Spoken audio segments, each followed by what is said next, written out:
The countdown has begun for Theresa May, 100 days until Brexit. The United Kingdom is on the brink of leaving the European Union. It's a nightmare, not only for Theresa May, but also for businesses in the UK. And the clock is ticking. March 29th of 2019 is the deadline.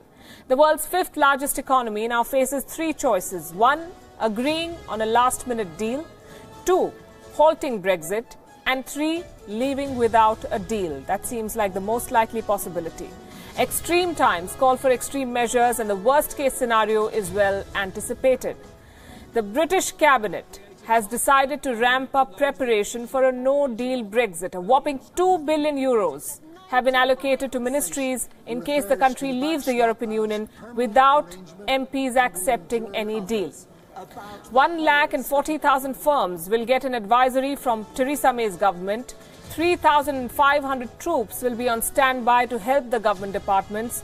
The moves compare to wartime measures. Some have called it psychological warfare. Many lawmakers in Britain are opposed to Theresa May's exit plan, but they agree that businesses in the country should be prepared and have their own no-deal contingency plans. Theresa May's government will send updated revenue and customs information packs to them in a week's time. Why is this important, you may ask? They need to know the changes that will happen at the border.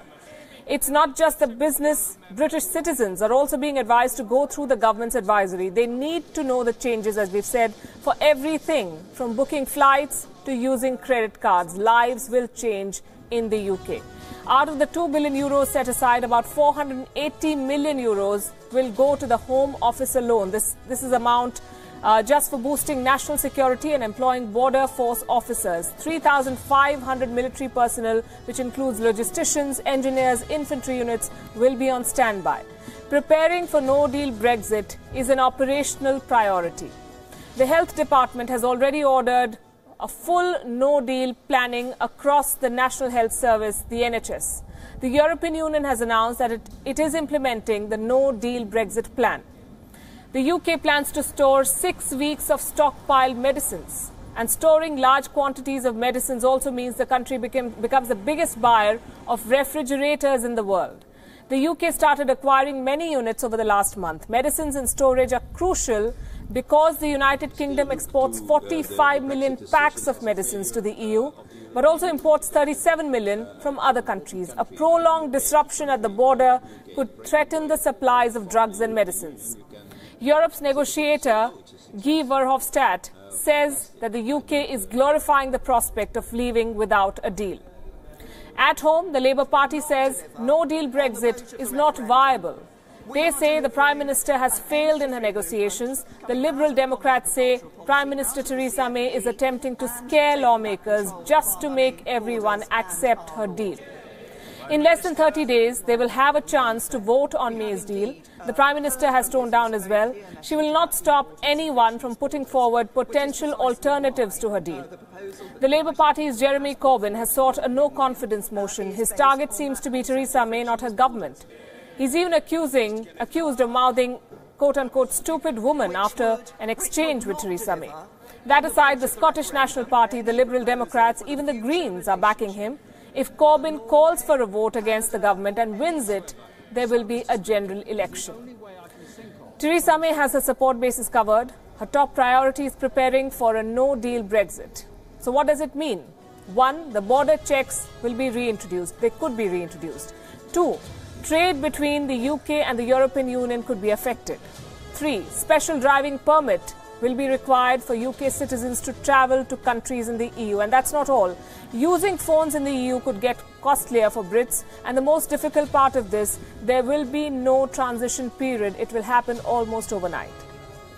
And I have not said a word about the Irish backstop and the immigration problem. On immigration, there is no clarity whatsoever. The less said about the Irish backstop, the better. That is where Brexit stands. Wion's correspondent in London, Ollie Barad, gets us a ground report.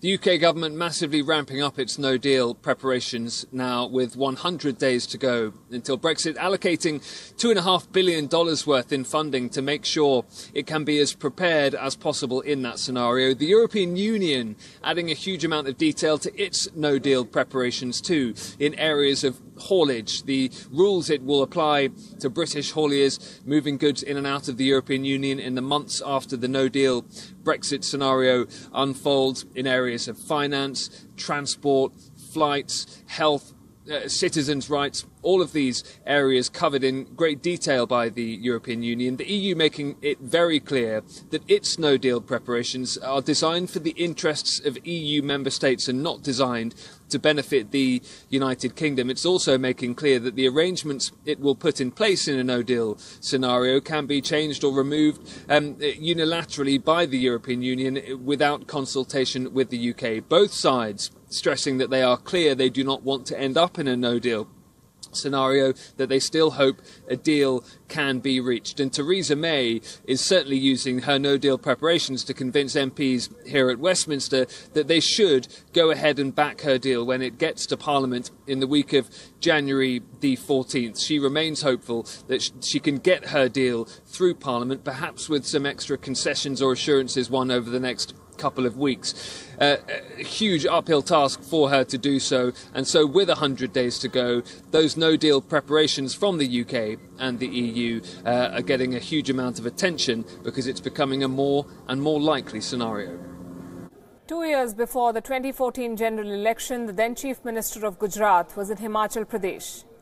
Mr. Narendra Modi was in the hill state to campaign for the state assembly elections. His scathing attack on the then Prime Minister Manmohan Singh set the tone for the coming election. Listen in to what he said back then. अभी कल हिमाचल के दौरे पर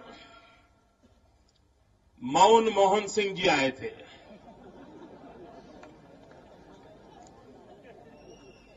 और आज की सबसे बड़ी खबर यही है अखबारों में कि मनमोहन सिंह जी ने हिमाचल में जाकर के मौन तोड़ा।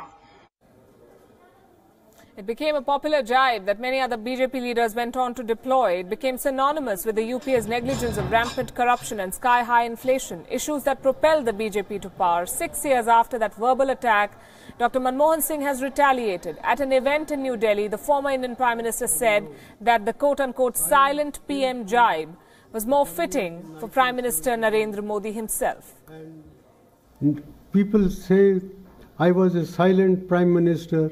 I think these volumes speak for themselves, and I don't want to boast about my goals or my achievements as the Prime Minister, but the events that took place are well described in these volumes, particularly the volume which deals with the Prime Minister speaks.